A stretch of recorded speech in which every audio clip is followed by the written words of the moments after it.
Welcome to my channel. This is my attempt to give suggestions and advice for your next trip to many all-inclusive resorts. I purposely compile this list based on my trips. I hope you will like the list and may get some benefit out of it in your future trips. So, let me put myself in the background and without much wait, let's get started. Number 10 on my list for you is to arrive at least 2 hours before your departure. The first one on my list is arrive a couple of hours early before your departure. The airport gets busy during holidays with much of the crowd and travelers. It becomes crazy real quick. So give yourself at least 2 hours from the time you arrive inside the terminal. And that doesn't include your parking and stuff, but you stepping your foot inside the terminal. This will give you enough time to get your boarding passes and any checked-in luggage, clearing security and reaching your assigned gate. So please give yourself enough time and arrive early. You can have all your sleep and rest at the terminal or on the plane, but do not delay in your arrival. Number 9 on my list is pack your bags a day before for departure. You have to pack your bags preferably a day before your departure. Quite honestly, you will be at much ease doing so sooner than doing on the day of departure. Interestingly, you will still find items that you forgot to pack, and this will be so important that you will be weighing in and out of the scale every time you put something extra. Even half a pound of extra weight will give you a hard time at the counter. Airlines are now very strict in their weighing standards, and I have seen travelers getting delayed for this reason. As an additional comfort, right when you print your boarding passes and luggage printouts, find an unoccupied weighing counter and quickly check your weight before making your way to the actual counter. Just something to keep in mind again, that airlines have very strict weighing measurements and you do not want to exceed and get charged extra for just a few pounds of overweight. Number 8 on my list is check what you are packing. And this one is not for frequent flyers, but much relevant for others. If you are flying out with small children and kids, please make sure to take them as per security guidelines, lotions, liquids, perfume, and some of the other items that go in small sizes. Please pack them in Ziploc and carry few extra just in case.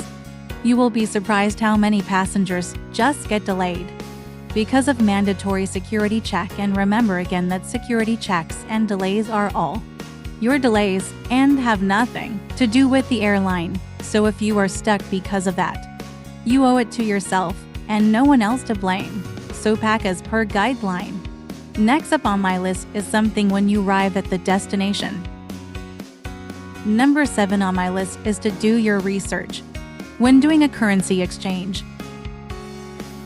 Whenever you feel like doing a currency exchange, make sure you do a little bit of quick research or look up the current exchange rate for the currency you are about to use. Well, I must say that most of the places in the Caribbean, Mexico, the Bahamas, and others round will accept your currency denominations, and they are all very well accepted. Even if you want to convert your currency to a local one, make sure you do a quick check on what the rates are on that specific date, and that way you can decide on what you are being offered. A lot of times travelers miss this and gets paid a lot less than what they should have been. So do not just jump on converting on the very first place you see the sign. Hold on to asking the rate.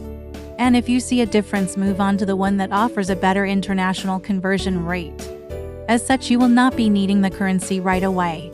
And again, most resorts and hotels do offer the currency conversion, and you will see a whole lot when you just come out of the airport at the destination. Next up on the list is number 6. Delay attending any presentation or marketing agenda to a later date, preferably a day before your departure.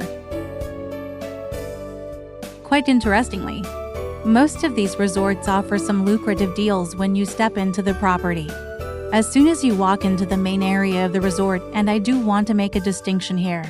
When I say main area, that is not the front desk. I am talking about the main center of the resort. You will most likely be greeted by the resort's marketing folks, and they will try to schedule you for a marketing promotion to make you sign up for a membership at the resort for future visits. Now, I am not saying you should not go and listen to them, but rather delay any such meetings to a later date, and I prefer you take that a day before your departure. Why so? Well, for one, you are new to the resort, so you want to see how it is and if it is even worth it for you to commit to something. And also it takes time to go over these meetings, and you do not want to get into all these schedules in the middle of your first day itself. Down to number 5 now.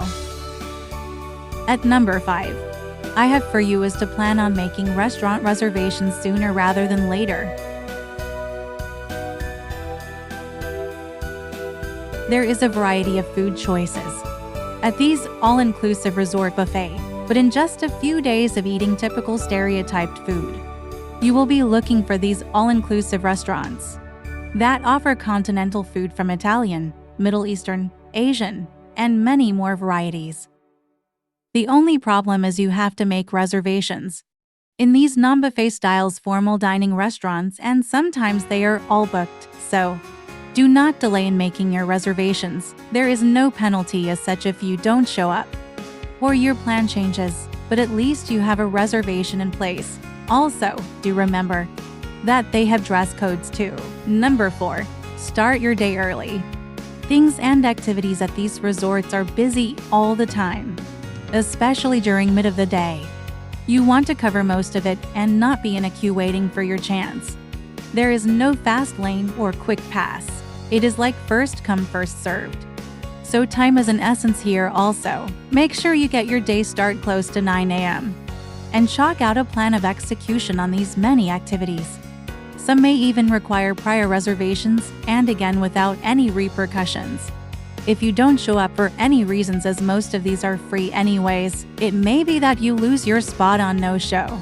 Just my 2 cents on this is start early, as most activities are weather and daylight dependent, and they don't run all day. At number 3, reserve some time to see the locals. All-inclusive resorts are pretty much secluded from outside country influence.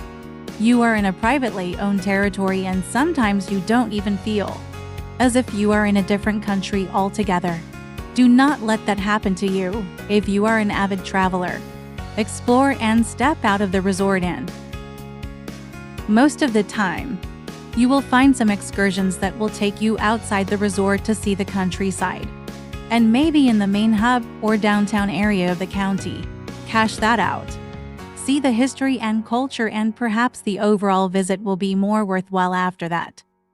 Quite honestly, most of the stuff in these resorts you will see in other places too, or at least may have done already, but what you will not see is the country in itself. Just make sure you have a properly authorized guide, and remain to be cautious and remain to be vigilant irrespective of how safe it is. Number 2, plan your excursions wisely and based on your interest. Excursions are expensive in these resorts, really expensive, not cheap. So my sincere advice is not to just do it as someone else has done so. Do it if it interests you.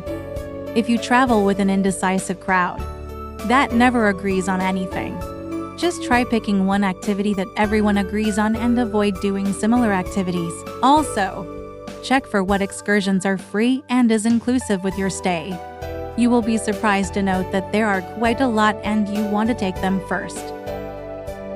Now, the number 1 top spot on my list of suggestions for you is: do not overeat and spend your entire time in your resort room.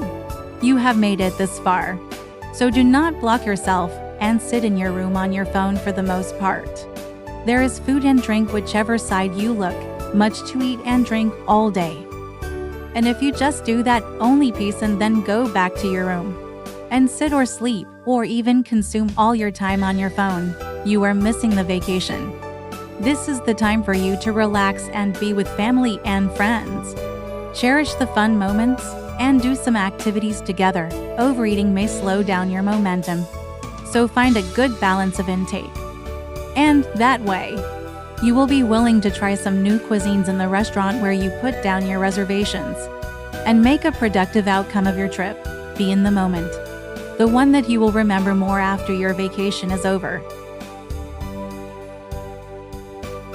And that is all to it. Hope you have enjoyed my presentation as much as I like making it. Please remember that these are my own experiences that I shared with you. I would love to hear from you, how it goes for you. And if you have any comments, please do share. If you like what you heard from me today, please share and subscribe to my channel. This is my way of saying thanks to you all, and will motivate me to make more such videos and possibly share my views on some more topics in future.